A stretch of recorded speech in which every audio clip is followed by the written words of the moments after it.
नमस्कार दोस्तों। हम मुगल काल पढ़ रहे थे। पार्ट 1 में हमने पढ़ा था कि किस प्रकार भारत में बाबर आया। इस वीडियो में पढ़ेंगे आगे की कहानी। इससे पहले कहानी की लास्ट पार्ट में कड़ी ये थी कि राणा सांगा से मांगनी है सहायता, और ये सहायता मांगेगा कौन। तो राणा सांगा से सहायता मांगने के लिए जाता है कौन? बाबर।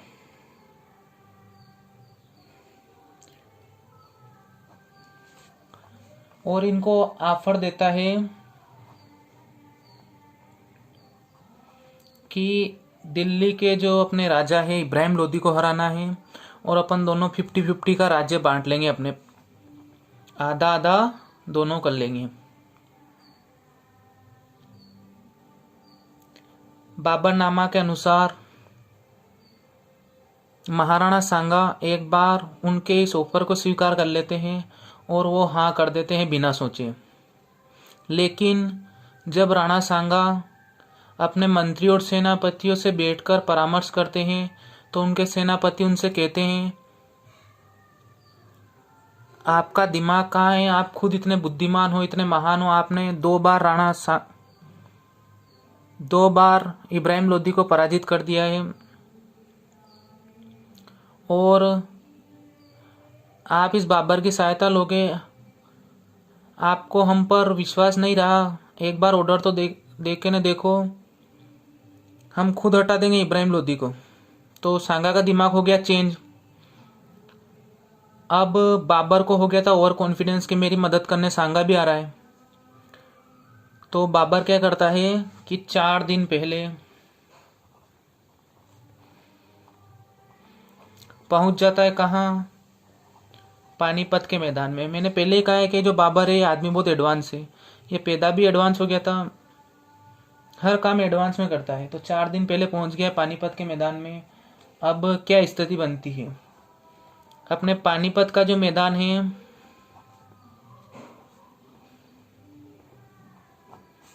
ये पड़ता है हरियाणा में।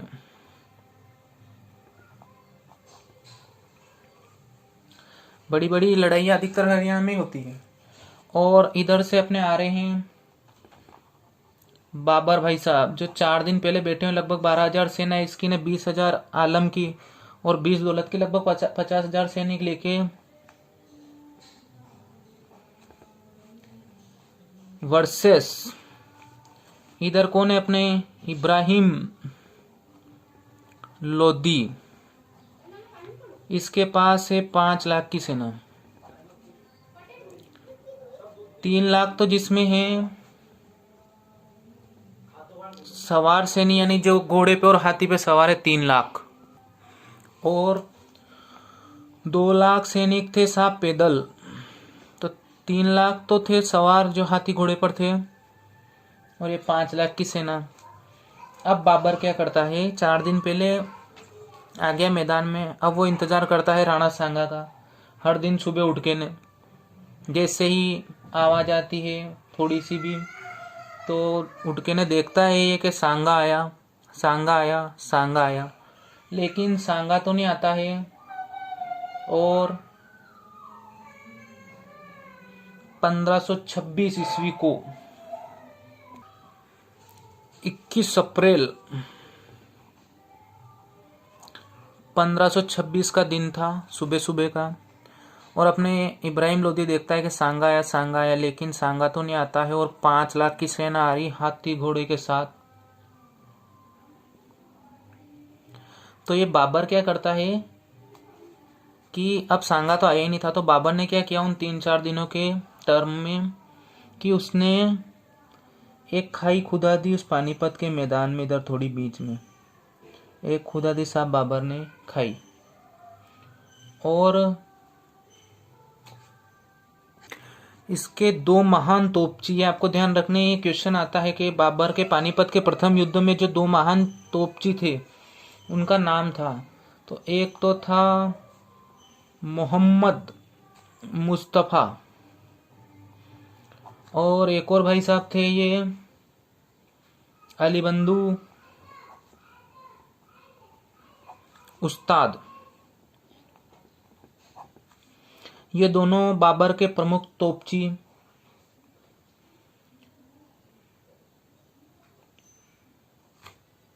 बाबर तो सोचने में रह जाता है, सांगा यानी उधर से आती है 5 लाख की सेना।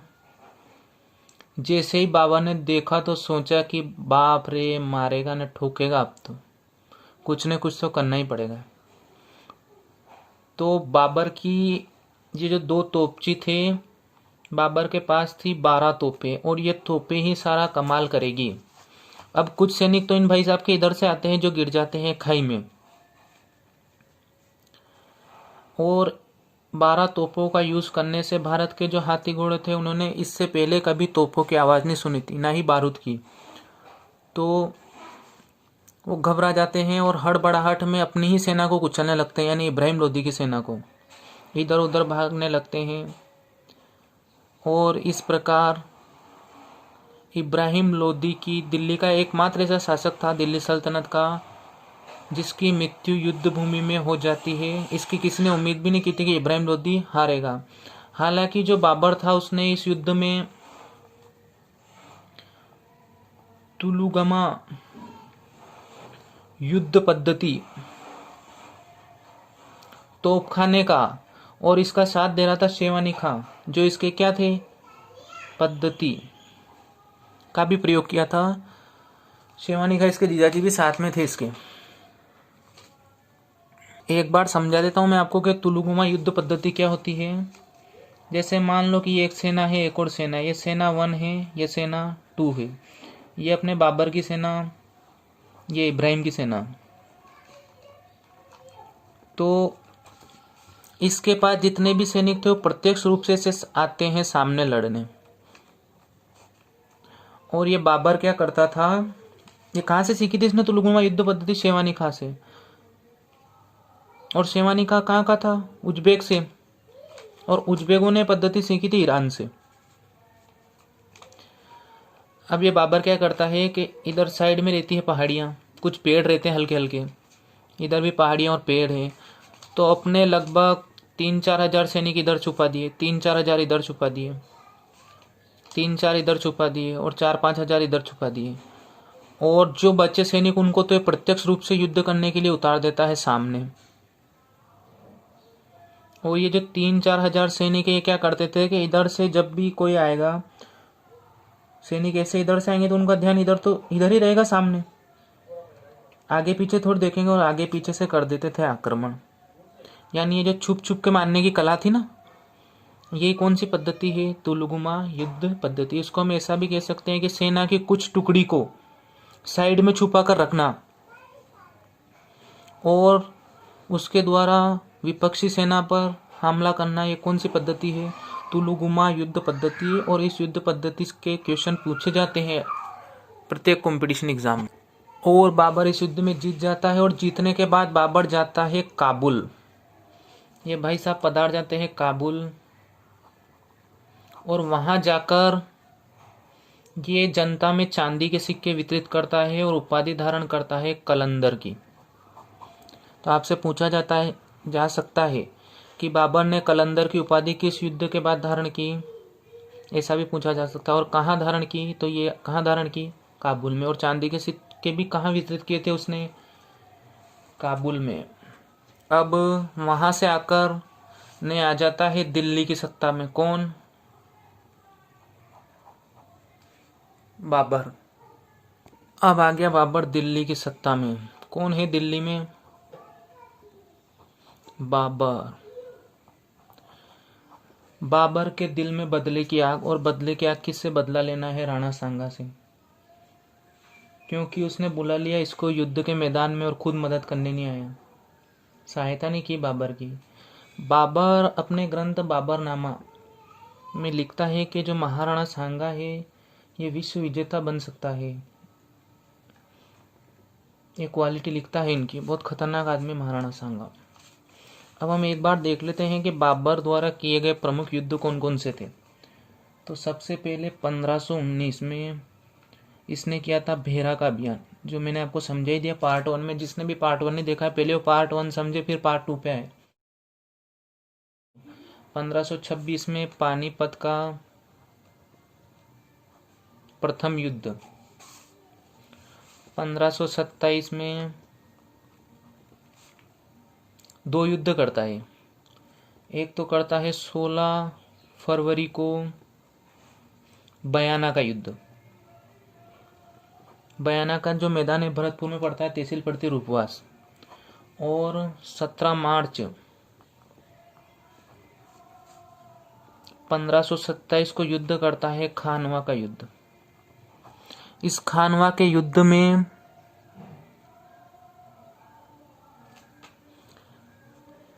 भारत में मुगल साम्राज्य स्थायी रूप से स्थापित हो जाएगा। इस युद्ध को जीतने के बाद मुगल साम्राज्य भारत में स्थायी हो जाएगा। और फिर 1528 में ये युद्ध करता है चंदेरी का।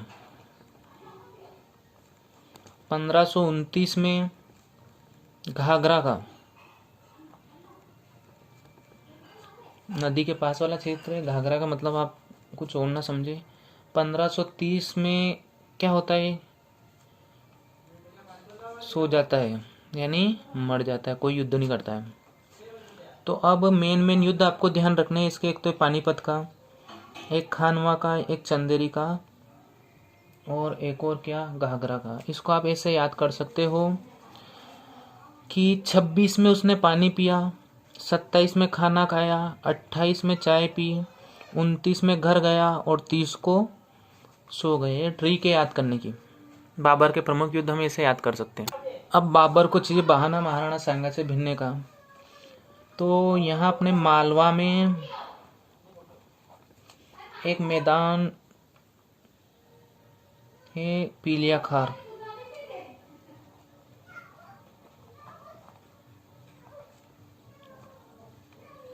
इस विवाद को छेड़ता है वो, और इसके लिए बाबर और महाराणा सांगा के बीच में एक युद्ध होता है जिसको बोला जाता है बयाना का युद्ध।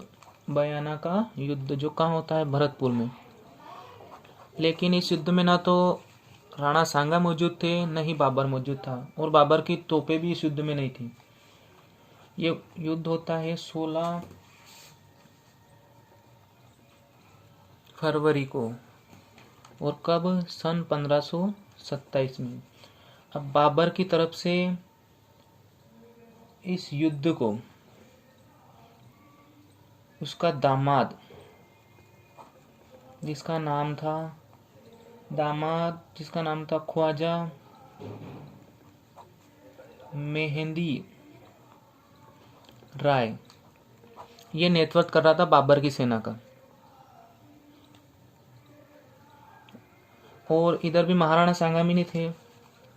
सेना के बीच होता है भयंकर युद्ध।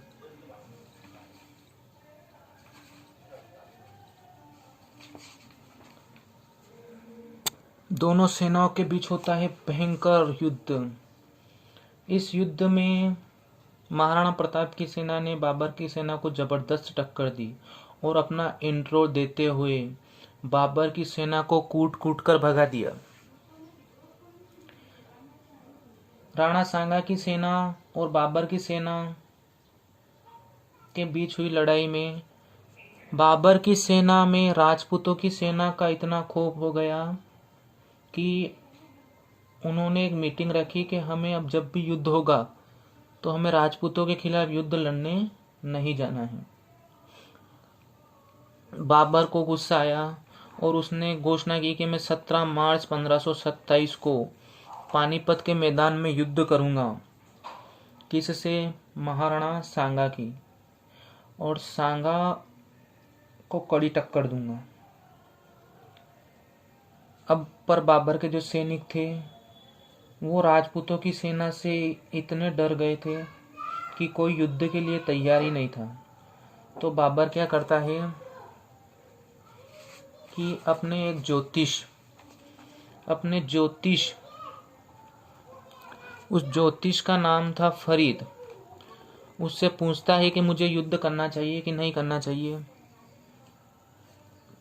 तो उसका ज्योतिष भी उसे मना कर देता है कि तू किससे पंगा ले रहा है, राणा सांगा एक बहुत बड़ी शक्ति है और तुझे अपना बोरिया बिस्तर बांध के जाने पड़ेंगे यहाँ से। लेकिन ये नहीं मानता है और आ जाता है अपनी सेना के बीच और सेना को आकर बोलता है कि हो जाओ युद्ध के लिए तैयार। लेकिन सभी सैनिक अलग अलग बहाना बनाते हैं। तो बाबर कहता है कि मैं इस युद्ध को जिहाद घोषित करता हूँ, यानी धर्म युद्ध घोषित करता हूँ।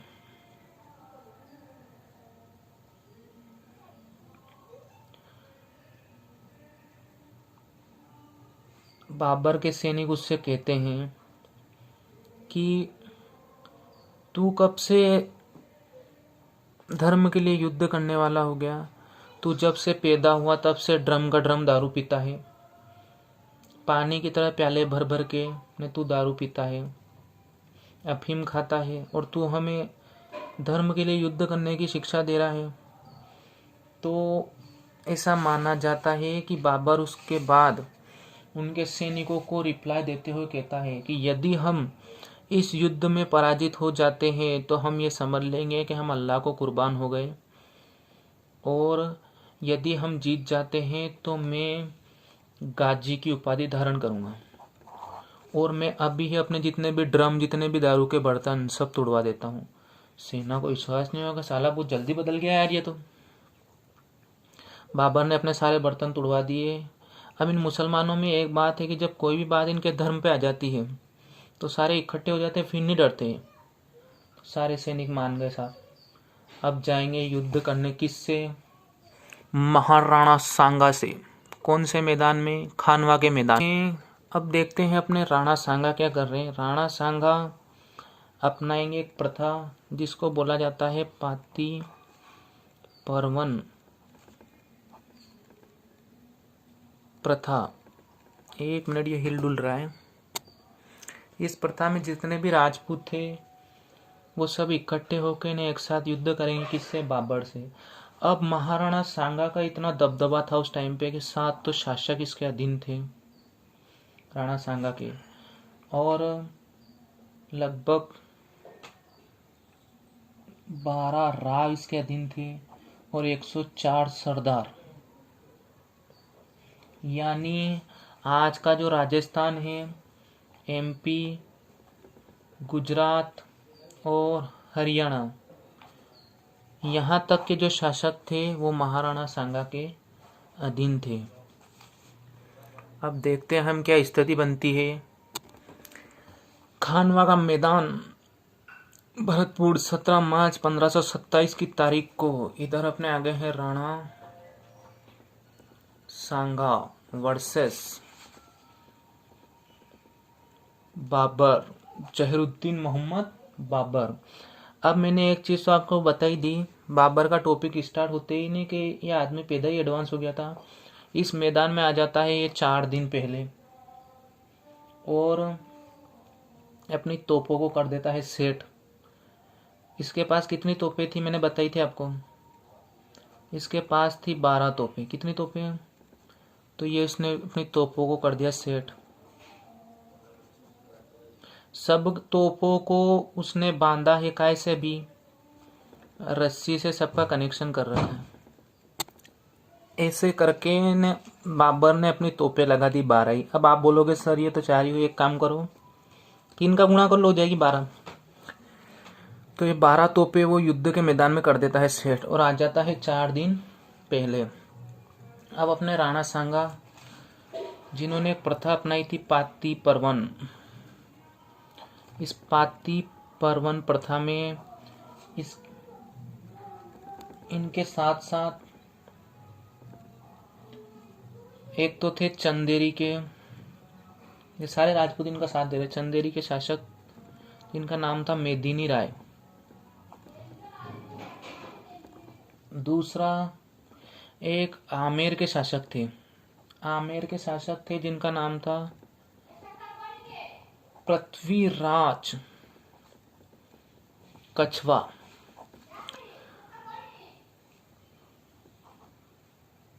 बहुत ही अच्छा राजा था ये। इसने अपना राज्य जो है, 12 बच्चे थे इसके, यानी 12 लड़के थे, 12 ही को 12 भागों में डिवाइड कर दिया।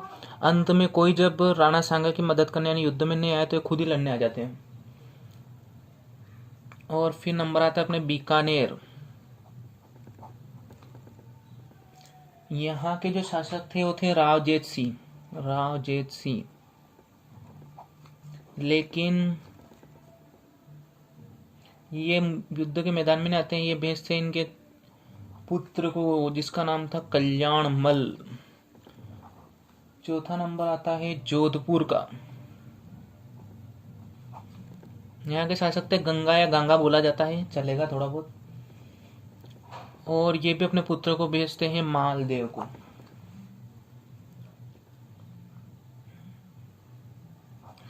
फिर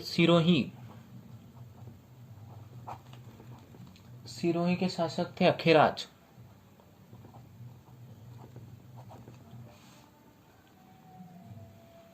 छठे थे सादड़ी के, वो थे झालाजा।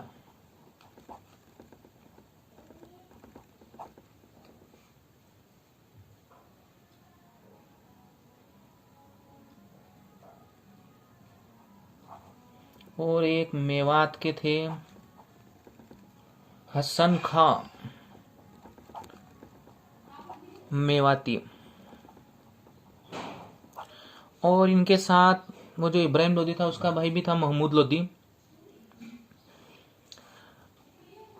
प्लस जो गुजरात के सारे ब्राह्मण थे वो सारे के सारे किसका सपोर्ट कर रहे थे? राणा सांगा। उन्होंने कहा कि हम युद्ध तो नहीं कर सकते हैं, लेकिन इतनी बड़ी जो सेना है कम से कम उसका भोजन ही हम बना देंगे। तो राणा सांगा की पावर आपके समझ में आ गई होगी। राणा सांगा इतने महान व्यक्ति थे, ये डेली अपनी प्रजा के बीच घूमने जाते थे साधारण वेश में, और जो भी इन्हें औरतें मिलती उनको, महिलाएं, उनको ये बहन कहकर बुलाते थे। इनकी एक ऐसे धर्म बहन थी जिसका नाम था पन्ना धाय। पन्ना धाय का नाम आपने सुना होगा, आपके जो क्लासें होती हैं 10th से 12th तक, उसमें हिंदी में भी इनका एक लेसन है कि ये उदय सिंह को बचाती हैं। ये उदय सिंह को बचाती इसलिए है क्योंकि ये सारे योगदान था उसमें महाराणा सांगा का। महाराणा सांगा की धर्म बहन थी ये, और बहुत सारे एहसान राणा सांगा के पन्ना धाय के ऊपर थे, इसलिए वो उनके पुत्र उदय सिंह को क्या करती है? बचाती है। अब राणा सांगा के पास एक व्यक्ति था जिसका नाम था सलहदी तंवर। इसको हम गद्दार की उपाधि दे सकते हैं, इसमें कोई अतिशयोक्ति नहीं होगी, इसने काम ही ऐसा ही किया था। अब सलहदी तंवर इस युद्ध के समय राणा सांगा से बोलता है कि आप हमारा सैनिक भत्ता बढ़ाओ, यानी पेमेंट बढ़ाओ साहब, जितने भी मेरे अधीन सैनिक है सभी की। तो राणा सांगा उनसे कहते हैं कि अभी का मैटर नहीं है, हम बाद में बैठ के चर्चा करेंगे और सैनिक भत्ता आपका बिल्कुल बढ़ाया जाएगा, लेकिन अभी आप इस तरह की बातें छेड़कर और सेना का मनोबल तोड़ने का काम कर रहे हो। इसको समझाया जाता है लेकिन नहीं मानता है, तो राणा सांगा थोड़े आवेश में आकर इसको बोल देते हैं कि तेरे हमारे साथ युद्ध करना हो तो कर, नहीं तो भग। तो सलहदी तंवर नाराज होके ने जाता है किसके पास? बाबर के पास। इसको भगाना ही महाराणा संग्राम सिंह प्रथम यानी राणा सांगा की सबसे बड़ी गलती होगी। बाबर के पास जाके ने बोलता है कि मैं महाराणा सांगा का सैनिक हूँ और मैं आपसे हाथ मिलाना चाहता हूँ। तो बाबर को विश्वास नहीं होता, क्या पता महाराणा सांगा की कोई चाल हो, इतनी जल्दी किसी पे विश्वास भी नहीं करता था। तो ये सलहदी तंवर बोलता है कि एक काम करो, तलवार लेके मेरी गर्दन काट दो, फिर तो मान जाओगे कि? तो एक बार बाबर इस पर विश्वास कर लेता है और इसको बताता है कि हमारी क्या युद्ध की नीति है। उस बोलता है कि ऐसे 12 तोपे तो ये हमने यहाँ लगा दी है, पीछे अपने बंदूक, इधर हमने कुछ सैनिक इधर छुपा दिए, कुछ इधर छुपा दिए। मैंने अभी बताया था ना आपको तुलुगुमा युद्ध पद्धति। और इधर साहब बाबर भाई साहब का कैंप लगा हुआ है, ये वाला एरिया, और इधर हुमायूं जो अपनी पढ़ाई में व्यस्त है। सलहदी तंवर उनकी पूरी ये व्यवस्था देखने के बाद बोलता है कि कुछ नहीं है, तो इन तोपों को ने इन सबको यूं उठा के ले जाएंगे राजपूती सैनिक, क्योंकि राजस्थान के सारे आ रहे हैं राजपूत। बाबर बोलता है तू बता दे क्या करूं अब मैं, सलहदी तंवर ने एक उसे आइडिया दिया कि देख, एक आइडिया देता हूँ तेरे को, यदि सफल हो जाए तो अच्छा है तेरे लिए। सलहदी तंवर ने बोला कि मुझे राजपूतों की योजना पता है, महाराणा सांगा ने क्या योजना बना रखी है ये मुझे पता है। कि बता भाई क्या योजना बना रखी है। तो सलहदी तंवर बताता है कि आपकी जो ये तोपें हैं इनका कनेक्शन आपने कर रखा है रस्सी से। तो सबसे पहले राजपूत आएंगे और इन तोपों की जो रस्सी है उसको काट देंगे, तो आपके ये तोप वाला फॉर्मूला तो हो जाएगा फेल। और जब ये तोप वाला फॉर्मूला फेल हो जाएगा तो राजपूतों की सेना जो है गिन गिन के न मारेगी आपकी सेना को। बाबर ने बोला क्या करें। तो सलहदी तंवर बोलता है कि एक काम करो, ये रस्सी को हटा के न इनका जो कनेक्शन है तोपों का वो आप कर दो जंजीर से, जंजीर बांध दो, क्योंकि तलवार से जंजीर कटेगी नहीं। और ये आइडिया आपका फिट बैठ जाएगा बराबर। बाबर ने ऐसा ही किया। अब देखते हैं युद्ध के मैदान में क्या होता है। अब पहली पारी का जो युद्ध होता है उसमें आरएस यानी राणा सांगा होते हैं विजय। एक पहली पारी में राणा सांगा विजय, दूसरी पारी में भी हो जाते हैं राणा सांगा विजय। अब तीसरी पारी में क्या है, बाबर क्या करता है कि वही उसके कुछ सैनिक रहते हैं जो उसने इधर पहाड़ी इलाकों में छुपा रखे थे तुलुगुमा युद्ध पद्धति के तहत। राणा सांगा आते हैं इधर से और उनके तीर लग जाता है। वो तुलुगुमा युद्ध पद्धति के जो सैनिक थे उनका एक तीर लगता है राणा सांगा को, और राणा सांगा घायल होकर हाथी से नीचे गिर जाते हैं। इस स्थिति को देखता है कौन, मालदेव। मालदेव इस स्थिति को देखता है और तुरंत राणा सांगा के पास जाता है। हैंड टू हैंड हसन का मेवाती को भी पता चल जाता है, फिर उसके बाद झाला अज्जा को। तो मालदेव बोलता है हसन का मेवाती से कि आपको ये जो महाराणा सांगा का मुकुट है पहनना पड़ेगा, क्योंकि यदि सेना में ऐसा संदेश चल गया कि राणा सांगा घायल हो गए हैं तो हड़बड़ी मच जाएगी और सेना क्या है कि भाग जाएगी युद्ध के मैदान से। तो हसन का मेवाती तो कहता है कि वो तो मेरे गुरु हैं, इतने महान व्यक्ति हैं और उनका मुकुट में पहन नहीं सकता, बहुत मना है, लेकिन ये माना ही नहीं भाई। अब था झाला अज्जा, बहुत इम्पोर्टेंट आदमी है ये। झाला अज्जा को बोलते हैं मालदेव, थोड़ा कॉन्फिडेंस देते हैं कि आप तो महाराणा सांगा के जैसे ही दिखते हो, उन्हीं के जैसे लगते हो, आपकी तो मूछें भी महाराणा सांगा के जैसी है। तो इन भाई साहब को हो जाता है थोड़ा ओवर कॉन्फिडेंस और ये पहन लेते हैं महाराणा सांगा का मुकुट। जैसे मुकुट पहन के ने हाथी पे बैठते हैं तो ओवर कॉन्फिडेंस हो गया आदमी। ओवर कॉन्फिडेंस में घुस जाता है मुगली सेना के बीच में, यानी मुगलों के बीच में आदमी इसको घेर लेती है मुगलों की सेना। और उधर से बाबर आता है और दे तलवार की इसका सर कर देता है धड़ से अलग। लेकिन बाबर को हुआ डाउट। बाबर ने सोचा,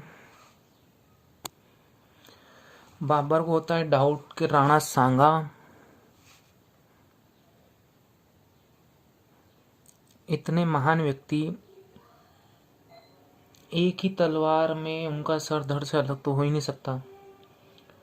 तो जैसे ही इस झाला अज्जा की फेस को देखते हैं, वो यानी उनको मुंह देखते हैं, तो बोलता है बाबर बोलता है कि राणा सांगा तो यहाँ से कब का फरार है, हम किसके साथ संघर्ष कर रहे हैं इतनी देर से, बना के चल गया होता अपन को। यह बात जैसे ही महाराणा सांगा की सेना में फैलती है तो सेना में भी हड़बड़ी मच जाती है। इधर से बाबर अपने तोपखानों का यूज करता है और इस युद्ध में हो जाता है बाबर विजयी। बाबर विजय हो जाता है। और इधर अपने राणा सांगा की क्या स्थिति है, मालदेव जो है वो राणा सांगा को लाते हैं कालपी नामक स्थान पर। किसी का कहना है कालपी मध्य प्रदेश में है, एनसीईआरटी कहती है कि यूपी की बात है, विवादित मामला है। मतलब कालपी में लाते हैं और यहाँ लाकर उनका उपचार किया जाता है। जब सुबह उनको होश आता है कि होश आते ही ने वो देखते हैं उनके शरीर पे लगभग 84 घाव थे उस टाइम पे, 84।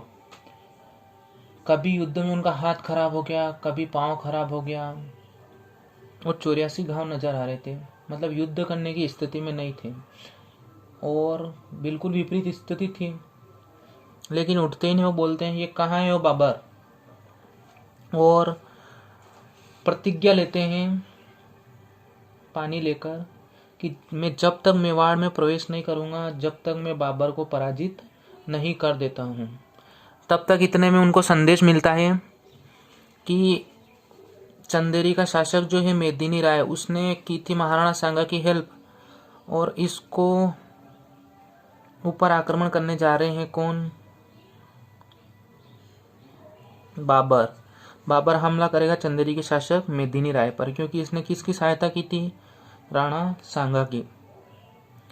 जैसे राणा सांगा को खबर मिलती है तो उनकी सेना को कहते हैं कि हो जाओ तैयार, हमें बाबर की सेना को रोकना है या बीच रास्ते में। लेकिन उनकी सेना के जो सरदार है और सेनापति, उनका ऐसा सोचना है कि इस आदमी का तो है दिमाग खराब, इसका तो है दिमाग खराब, ये खुद भी मरेगा ना अपन को भी मरवाएगा। अपन एक काम करते हैं, इसी कालपी नामक स्थान पर राणा सांगा को दूध में जहर मिलाकर ने दे देते हैं।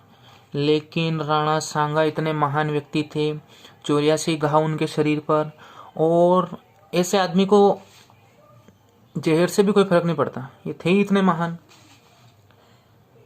जब उनको जहर दे दिया जाता है तो भी राणा सांगा के कोई फर्क नहीं पड़ा, और वो लेके ने सेना तैयार साहब चल देते हैं युद्ध के लिए। सरदार और सेनापति सोचते हैं कि आदमी के क्या है, इसके जहर भी असर नहीं हो रहा है, और रवाना होते हैं साहब उनकी सेना को लेकर, और बसवा नामक स्थान पर जाकर विश्राम करते हैं कि जो दिल्ली से सेना आएगी उसको अपन रोकेंगे, यानी उनके मार्ग में बाधा बनेंगे। लेकिन जब वो सोते हैं तो वो जहर अब रात को काम करेगा, जहर काम तो करेगा, और राणा सांगा उस स्थान पर सोए ही रह जाते हैं। इस प्रकार आदरणीय महाराणा सांगा की हो जाती है मृत्यु, और भारत में मुगल साम्राज्य की हो जाती है नींव पक्की। अब थोड़ा चंदेरी वाला मामला भी देख लेते हैं कैसे क्या। चंदेरी का युद्ध, चंदेरी का युद्ध होता है 29 जनवरी 1528 को। किस किस के बीच में, इधर तो था अपने दिल्ली से आए थे बाबर भाई साहब, और इन्होंने आक्रमण किया चंदेरी पर, जहां के शासक थे मेदिनी राय। और इस युद्ध में भी बाबर की हो जाती है विजय, और चंदेरी पर भी किसका अधिकार हो जाता है, बाबर का। अब ऐसा माना जाता है कि राणा सांगा और बाबर के बीच में जो युद्ध हुआ था उसमें राणा सांगा की पत्नी रानी कर्मवती साक्षात उस युद्ध में थी, और बाबर ने युद्ध जीतने के बाद रानी कर्मवती को एक हिंदू पुत्री घोषित किया था, हिंदू पुत्री बोला था उसे, और बोला था कि ये मेरी पुत्री है,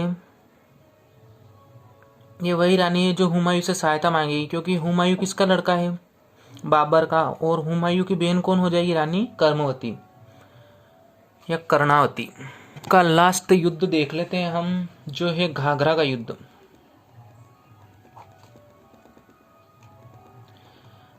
घाघरा का युद्ध नदी का एक मैदान है। इसकी स्थिति देखते हैं क्या है अपने, ये तो अपने हो गया गुजरात वाला एरिया है ना, यहाँ मान लो अपने है बंगाल, और इस बंगाल के शासक थे नुसरत खां।